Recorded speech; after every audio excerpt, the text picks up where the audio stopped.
கன்னி ராசி 6, 8, 10, 12 துர்ஸ்தானம் சொல்லுவாங்க. ஆனா உங்களுக்கு துர்ஸ்தானம் கிடையாது, யோகம்தான். காதல் பண்ணீங்கன்னா கூட உங்க எதிர் 2 குடும்பத்துல ஏதோ ஒரு குடும்பத்துல பிரச்சனை வரும். உன்ன உறங்க உறவிடத்துக்கு வீட்டுக்கு பஞ்சனைக்கு எதுக்குமே பஞ்சம் கிடைக்காது. ஆனா திருமணம் சொல்லக்கூடிய பந்தத்துல தான் நீங்க பிரச்சனையில மாட்டுவீங்க. ஹார்ட் சம்பந்தப்பட்ட பிரச்சனை, குடல் சம்பந்தப்பட்ட பிரச்சனை, வேற ஏதோ நியூட்ரஸ் சம்பந்தப்பட்ட பிரச்சனை, இதெல்லாம் ஒரு சர்ஜரி நடக்கக்கூடிய தருணம் கன்னிராசிக்கு உண்டு. கன்னிராசிக்காரர்களுக்கு சூனியம் கூட பண்ணுவாங்க உங்க வளர்ச்சி பார்த்து.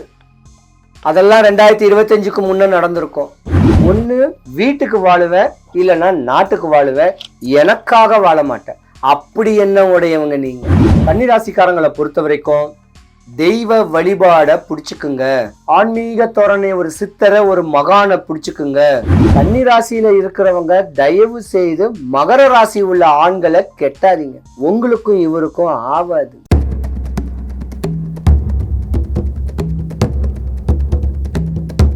வணக்கம், நான் உங்க ஜோதிடர் கருப்பசாமி. பக்தி இன்ஃபோ தமிழ் சேனலை பார்த்திருக்கிற அனைவருக்கும் வணக்கம். 2025 குரு பெயர்ச்சி 12 ராசிக்காரர்களுக்கும் என்னென்ன பலன்கள் தரப்போறாருன்னு பார்க்கலாம். முதல்ல குருனா யாருன்னு கேட்கறத முதல்ல நம்ம தெரிஞ்சுக்கலாம். குரு ஒரு பிரகஸ்பதி.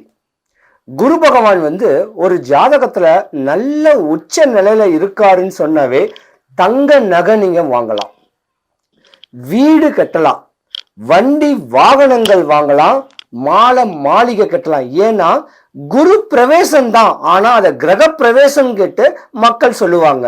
அப்ப குரு பலனா இருந்தாவே கணவன் மனைவிக்குள்ள சந்தோஷமா இருந்து வாழ்க்கைய நல்லா, நீ பிள்ளைங்களுடைய படிப்புக்கு எல்லாத்துக்கும் அந்த பணம்னு சொல்லக்கூடிய தேவை உங்களுக்கு ஏதோ ஒரு வழியில வர்றதுக்கு வாய்ப்பு இருக்கு. குரு ஜாதகத்துல பிரகாசமா இருந்தா அந்த காலத்துல உனக்கு புதையல் கிடைக்குன்னு சொல்லுவாங்க, இந்த காலத்துல லோன் கிடைக்குன்னு சொல்லுவாங்க. பல லட்சங்கள், பல ஆயிரங்கள் நம்மளுடைய கடன் எப்படா அடையும், அந்த கடனை அடைக்க ஒரு கடன் வாங்கி அடைச்சா சரியாயிடும் சொல்லக்கூடிய பயம் இருக்கும் பாருங்க. அந்த டைம் உங்களுக்கு லோன் கிடைக்கக்கூடியது குரு பகவான். இருளை நீக்கி ஒளிய கொடுக்கிறது, கஷ்டத்தை நீக்கி நம்மளுக்கு லாபத்தை கொடுக்கிறது, நம்ம ஆசைகள் தேவைகள் என்ன ஏதுன்னு கேட்கறத பக்குவம் பண்ணி அது நம்மளுக்கு பிரகாசம் கிடைக்கும். அப்பா நான் நல்லா இருக்கேன், இப்ப நான் நல்லா இருக்கேன், எனக்கு ஒரு தன்மை வந்துருச்சு, ஒரு சக்தி வந்துருச்சு, இந்த மாதிரி தேவைகளை பக்குவம் பண்ணக்கூடியவர் தான் குரு. குரு பகவான் ஜாதகத்துல நல்லா இருந்தா சரியான பருவத்துல கல்யாணம் நடக்கும், குழந்தை குட்டி இல்லாதவங்களுக்கு குழந்தை குட்டி பிறக்கும். இன்னும் வாழ்க்கையில நம்ம தேவைகள் எல்லாமே குரு பகவான் தான் நம்ம எல்லாருக்குமே கொடுப்பாரு. ஆனா இந்த வருஷம் 12 ராசிக்காரர்களுக்குமே நல்ல பலனைத்தான் கொடுக்கக்கூடிய தன்மை குரு பகவான் நம்ம ஜாதகத்துக்கு வந்திருக்காரு. அப்ப குரு பகவானை எப்படி வழிபடுறதுன்னா, குருன்னு கேட்டாவே திருச்செந்தூர் முருகர், ஆறுபட முருகனும் இருக்கு, திருச்செந்தூர் முருகன் இருக்கு. இல்லைன்னா வடபழனி முருகரை ஏதாவது ஒரு நாள் சஷ்டி, கிருத்திகை, செவ்வாய்க்கிழமை, வேலைக்கிழமையில முருகரை நல்ல மனதார வேண்டி வடபழனி முருகரை சாந்தரமா போனீங்கன்னா கோயில் வாசல்ல, கிழக்கு வாசல்ல முழு நெல்லிக்காய் வித்துக்கிட்டு இருப்பாங்க.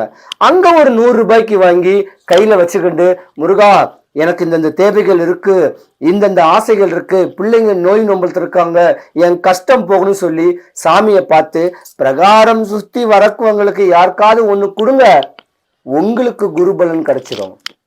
100க்கு 100 படிக்கிற குழந்தைங்க தான் இந்த வருஷம் பெரிய லெவலுக்கு வரப்போகுது. நல்ல வேலை வாய்ப்பும் அமையறதுக்கான ஒரு வாய்ப்பும் இந்த வருஷம் உங்களுக்கு எல்லாருக்கும் பரிபூர்ணமா இருக்கு. நீங்க வழிபடக்கூடிய தெய்வம் குரு பகவான் கேட்கறது முருக கடவுள் தான். டைம் கிடைச்சிச்சுன்னா வடபழனி கோயில போயிட்டு நல்லா சாமியை பாருங்க.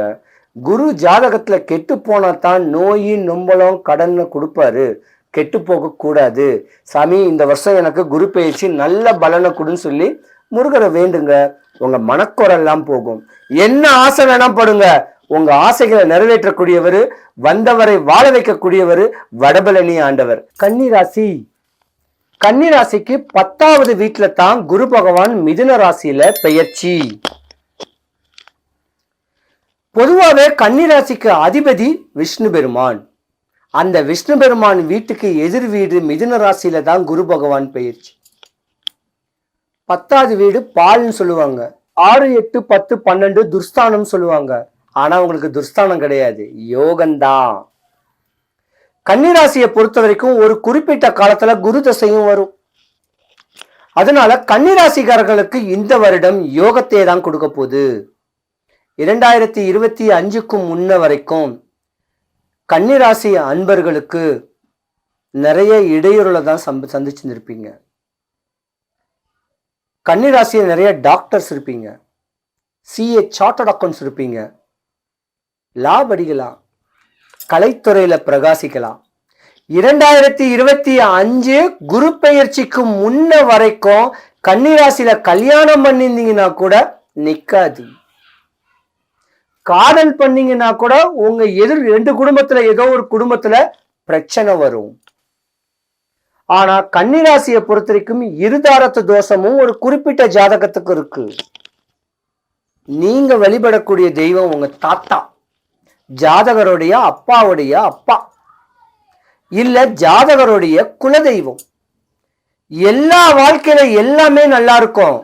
உண்ண உறங்க உறவிடத்துக்கு வீட்டுக்கு பஞ்சனைக்கு எதுக்குமே பஞ்சம் கிடைக்காது. ஆனா திருமணம் சொல்லக்கூடிய பந்தத்துலதான் நீங்க பிரச்சனையில மாட்டுவீங்க. சரியான ஆசை பாசம் அன்பா பண்பா அனுசரணையா அப்பாவா அம்மாவா நீதான் எனக்குன்னு ஒரு பெண்ணு ஒரு ஆணுடைய துணை இணை தேடும். கல்யாணம் ஆனவன்னா அது பிரிஞ்சிரும். அந்த டிப்ரெஷன் நீங்க சிஸ்டர் ஆயிடுவீங்க, கன்னியாஸ்திரி ஆயிடுவீங்க கிறிஸ்டினா இருந்தா. இல்லைன்னா இதெல்லாம் வெறுத்து மத போதவர் ஆயிடுவீங்க ஆண்களா இருந்தாலும். ஏன்னா உங்க ராசியில தான் கேதுன்னு சொல்லக்கூடிய பாம்பு ஒரு 1.5 வருஷம் இருந்துச்சு. படிக்கிற குழந்தைங்களுக்கு நோய், கன்னிராசிக்காரர்களுக்கே நோய், ஹார்ட் சம்பந்தப்பட்ட பிரச்சனை, குடல் சம்பந்தப்பட்ட பிரச்சனை, வேற ஏதோ நியூட்ரஸ் சம்பந்தப்பட்ட பிரச்சனை, இதெல்லாம் ஒரு சர்ஜரி நடக்கக்கூடிய தருணம் கன்னிராசிக்கு உண்டு. சூட்சமத்தோட தெளிவாந்தீங்கன்னா உங்க மேல ஒரு கத்தி கூட படாது இனி வருங்காலம்ல. கன்னிராசிக்காரங்க குழந்தைங்க தன்னுடைய தாத்தா அப்பாவுடைய அப்பாவை இறந்திருந்தாருன்னா நினைக்க சொல்லுங்க. உயிரோட இருந்தாருன்னா அவருக்கு பணிவிட பண்ண சொல்லுங்க. தன்னுடைய குலதெய்வம் இதுதான் சொல்லி கொடுங்க. உங்களுக்கு தலைமுடி கூட கொட்டாது. கன்னிராசிக்காரங்க உச்ச நலம் அடையக்கூடிய ஒரு நேரம் இந்த வருஷம் இருக்கு. கலைத்துறையிலையும் பிரகாசிக்கலாம். இன்னும் என்ன துறையில இருக்கீங்களோ அந்த துறையில பிரகாசிக்கலாம் கன்னிராசிக்காரங்க. கன்னிராசிக்காரர்களுக்கு சூனியம் கூட பண்ணுவாங்க உங்க வளர்ச்சி பார்த்து. அதெல்லாம் 2025க்கு முன்ன நடந்திருக்கும். கன்னிராசிக்காரங்க ட்ரஸ்ட் ஆரம்பிக்கணும்னு சொல்லக்கூடிய ஆசைகள் இருக்கும்.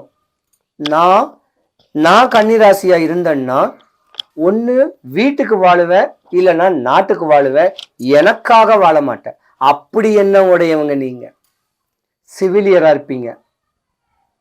அப்பா பேஷண்ட்டுகளை அரவணைச்சிருக்கக்கூடிய தருணம், அன்பா பண்பா அவங்களுக்கு ட்ரீட்மெண்ட் பார்க்கக்கூடிய தருணம் உங்களுக்கு உண்டு.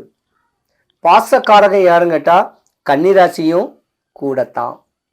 இருந்திருந்தாலும் கன்னிராசி திருமணம் சொல்லக்கூடிய சடங்க கொஞ்சம் முறையா பண்ணணும். ஏன்னா ஒரு குறிப்பிட்ட காலத்துல உங்களுக்கு ராகு தசை வந்துட்டு போகும். ராகு தசை வந்தவொன்னா அடுத்து குரு தசை வரும். குரு தசை சந்நியாச கோல ஜாதகம். கணவன் மனைவி இருந்தா கூட இவர் ஒரு பக்கம் இவர் ஒரு பக்கம் இருக்கும். ஆனா நிறைய கன்னிராசிக்காரங்க ஃபாரின்ல இருக்கலாம், ஊரை விட்டு ஊரு தாண்டி இருக்கலாம். இப்படி பிரயோகம் பண்ணக்கூடிய தருணம் தான் உங்களுக்கு உண்டு. கன்னிராசிக்காரங்களை பொறுத்த வரைக்கும் தெய்வ வழிபாட பிடிச்சுக்குங்க. ஆன்மீக தோரணை ஒரு சித்தரை ஒரு மகானை பிடிச்சுக்குங்க.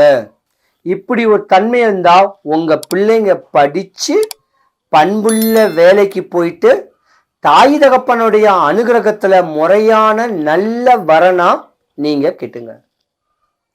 கன்னிராசியில இருக்கிறவங்க தயவு செய்து மகர ராசி உள்ள ஆண்களை கெட்டாதீங்க. உங்களுக்கும் இவருக்கும் ஆவாது. நீங்களும் பெண் ராசி, அவளும் பெண் ராசி. பொதுவா கன்னிராசியை பொறுத்த வரைக்கும் ஒரு கோளாறான ஒரு ராசியும் கூட. கோபத்தினால திடீர்னு கோபத்தினாலே கொஞ்சம் பிரச்சனைகள் வரும். அதனால கன்னிராசிக்காரங்களை ஆதரிங்க. கன்னிராசி பெண்களை கிட்ட நீங்க கொடுத்து வச்சிருந்துருக்கணும். மற்ற ஜாசிக்காரங்க அவங்க மேல அன்பு செலுத்துங்க, அவங்க மேல சந்தோஷமான ஒரு பேச்சு பேசுங்க. அவங்களுடைய தன்மைகளை புரிஞ்சு அவங்க ஆசைகளை பூர்த்தி பண்ணக்கூடிய தன்மை இருந்தா கன்னிராசிக்காரங்க கல்லு மண்ணு சுமந்தாவது கட்டிட தொழில் பார்த்தாவது உங்களையும் உங்க பிள்ளைங்களையும் பார்ப்பாங்க. இல்லைன்னா தவம் மேற்கொள்ளக்கூடிய தருணம் வந்துடும். கன்னிராசிக்காரர்களுடைய தன்மை மேன்மை அடையிறதுக்கு குரு பகவானுடைய பலன் கிடைச்சு கன்னிராசி அன்பர்களுக்கு சுபிக்ஷம், ஐஸ்வர்யம், கடாட்சியம் கிடைக்க வடபழனி ஆண்டவனுடைய அனுகிரகம் உங்களுக்கு மேன்மை அடைய இறைவனை நான் பிரார்த்திக்கிறேன். சிவாய நம. சிவாய நம. வணக்கம். நான் உங்க ஜோதிடர் கருப்புசாமி, கேஜிஎஃப். என்ன நீங்க பார்க்கணும்னா கூகுள் மேப்ல கேஜிஎஃப் கருப்புசாமின்னு கிட்ட லொகேட் போட்டீங்கன்னா என்னுடைய வீட்டு அட்ரஸ் இங்க வரும்.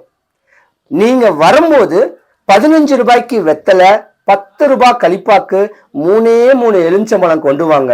நீங்க ஏன் வந்திருக்கீங்க, எதுக்கு வந்திருக்கீங்க, உங்க மனக்குறை, உங்க பிரச்சனை போக இந்த எலுமிச்சம்பழத்தை திருப்பி நான் பூஜை பண்ணி தரேன். கட்டாயமா நல்லா இருப்பீங்கய்யா.